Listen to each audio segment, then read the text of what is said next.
Hello everyone! Today is a new day, new life, new beginning, and new lesson. So our lesson for today is about laws of exponents. So we will discuss the first law of exponents, which is product rule of exponents. So when we say product rule of exponents, if m and n are natural numbers, then x raised to m times x raised to n is equal to x m plus n. Meaning to say that if you're going to multiply the same base, you're going to add their exponents. I'll repeat. If you're going to multiply the same base, then you're going to add their exponents. Okay, so let's have an example. We have here an example. So let's start with example number 1. So we have here b cubed, b raised to the 10th power, and b raised to the 5th power. Since all of them has base b, then simply copy the base, which is b, and then we are going to add the exponents. So 3 plus 10 plus 5. Therefore, our final answer is b, and add the exponent 3 plus 10, 13 plus 5, we have 18. Okay, so that's how we do product rule of exponents. Okay, I'll repeat. If you multiply numbers with the same base, then the exponent will simply add. Okay? Next, number 2. So we have here multiply 5e to the 4th power and negative 4e to the 5th power. First, we're going to do the sign. Always, it starts with the sign.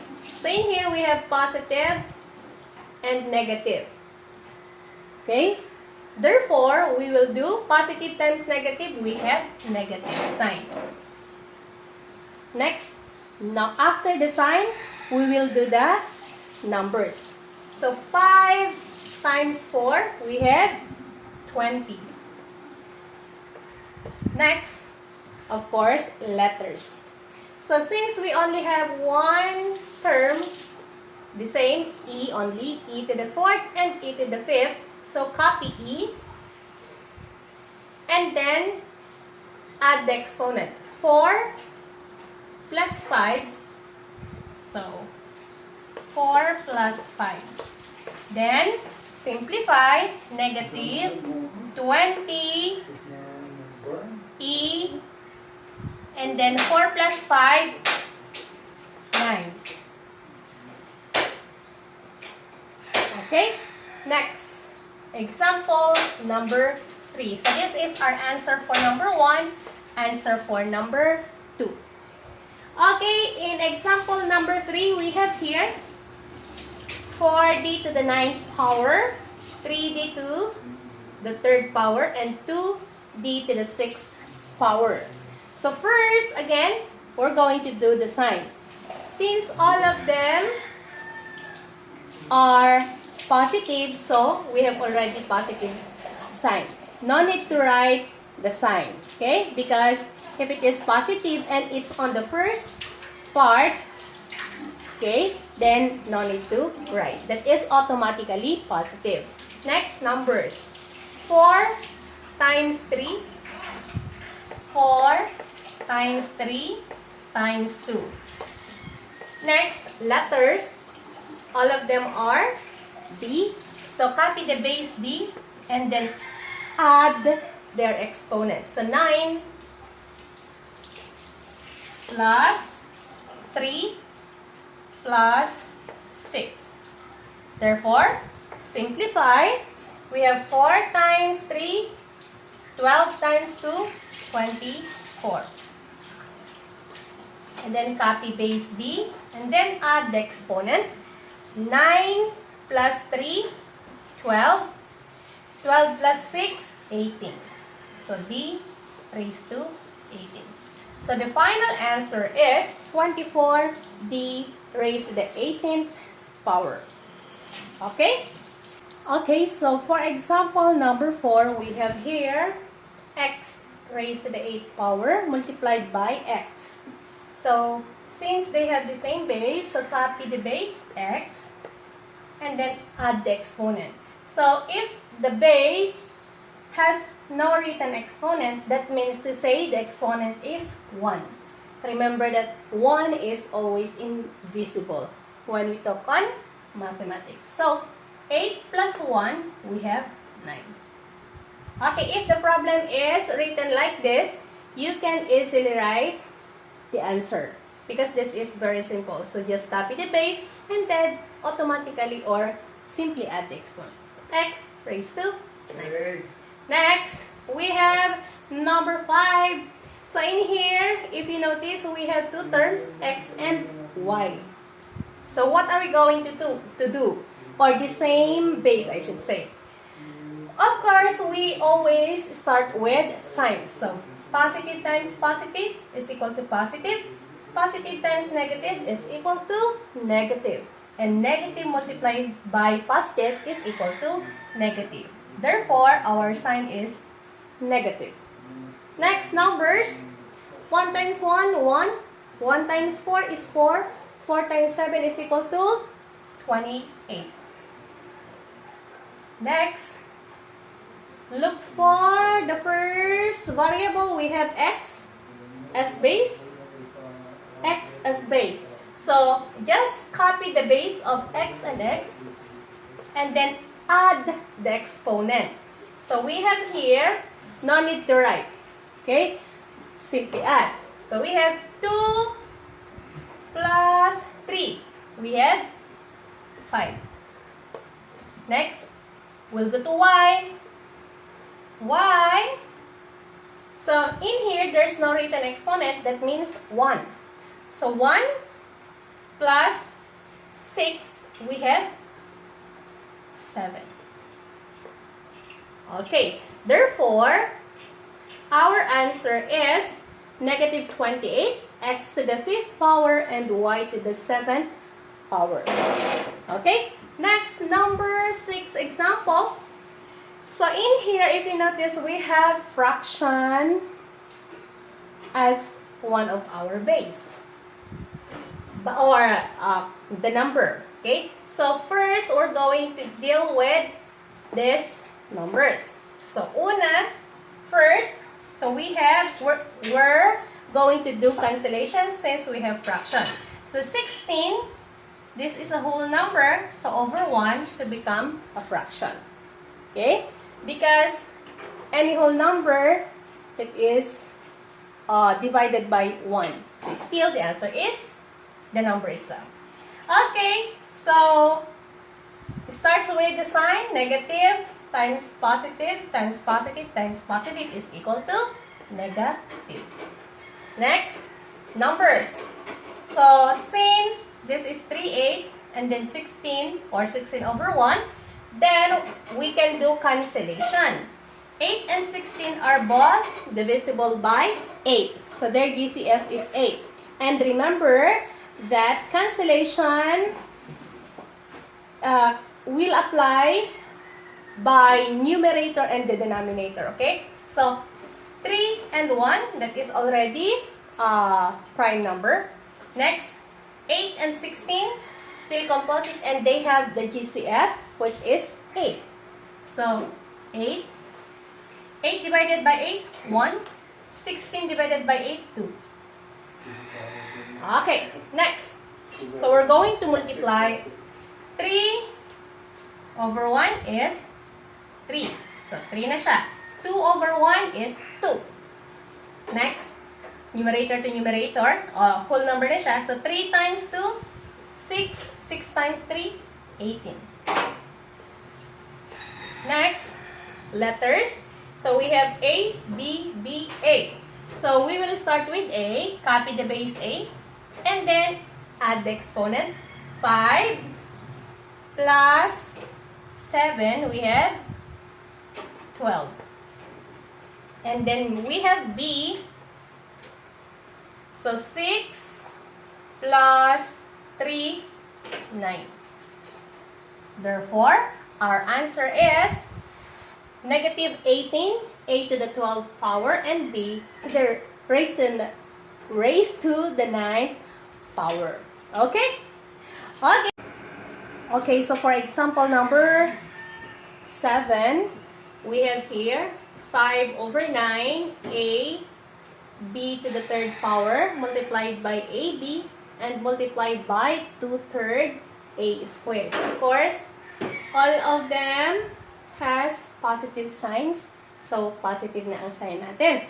Next, number 5, 9, and 2/3. So, if you notice, of course, when we do cancellation, we do numerator and denominator.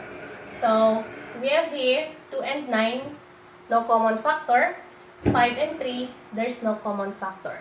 Since they don't have common factor, so simply multiplied numerator to numerator and denominator to denominator. So, 5 times 2, we have 10 all over. 9 times 3, we have 27. Next, letters. A, so we have 1 here since there's nothing written here. So, A1, A1, and A2. So, copy the base A. And then add the exponent. 1 plus 1, 2. 2 plus 2, we have 4. And then B, copy the base B. So we have B3 plus 1, 4. So we have 4. B to the 4th power. Therefore, our answer is 10 over 27, A to the 4th, and B to the 4th power. Next, example number 8. Okay? So, signs muna tayo. Positive times negative is negative. Negative times positive is negative. So, this is the answer for number 7. Next, letters. So, we have, this is G, sorry. G and G, G. So, we have F, F. So, copy the base F. Oh, sorry. We will start, second step is the number. So, 5 times 2, we have 10. After the numbers, we're going to do with letters. So, we will start with F. So, copy F. Then, add the exponent of all F. So, F to F. So, we have only 2 plus 1, we have 3. And then, let's start with, next is G, copy G. And then, add the exponent. So, 1 plus 3, we have 4. Plus 4, we have 8.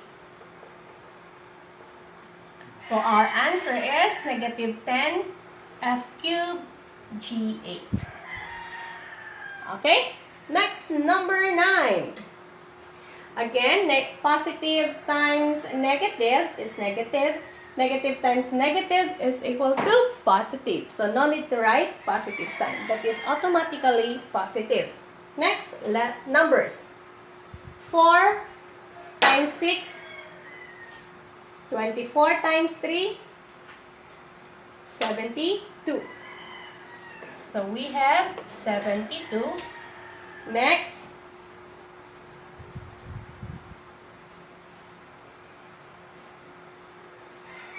letter H, copy H. Then, add the exponent of all H. So, 4 plus 5, 9. 9 plus 6, 15. And then next, K. Copy the base K. Then, add the exponent of all K's. So, 5 plus 3, 8. Plus 1, 9.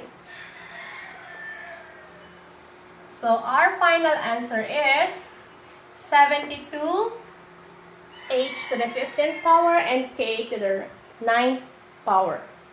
And for our last example, we have here 3/5 d cubed, 5/3 e to the 5th, and de. Of course, all the signs are positive, so our sign is positive. Next, numbers 3/5 and 5/3. If you notice, they are reciprocal. So just do cancellation. Numerator, denominator. So magiging 1 and 1 na siya. Bakit 1 and 1? Kasi ang cancellation, that means you're going to divide the number by itself. So 3 divided by 3 is equal to 1. So 1 divided by 1 is 1. Next, cancel din ang 5 and 5. So numerator, denominator, 1 and 1 na rin siya. Next, 1 times 1 is 1. 1 times 1 is 1.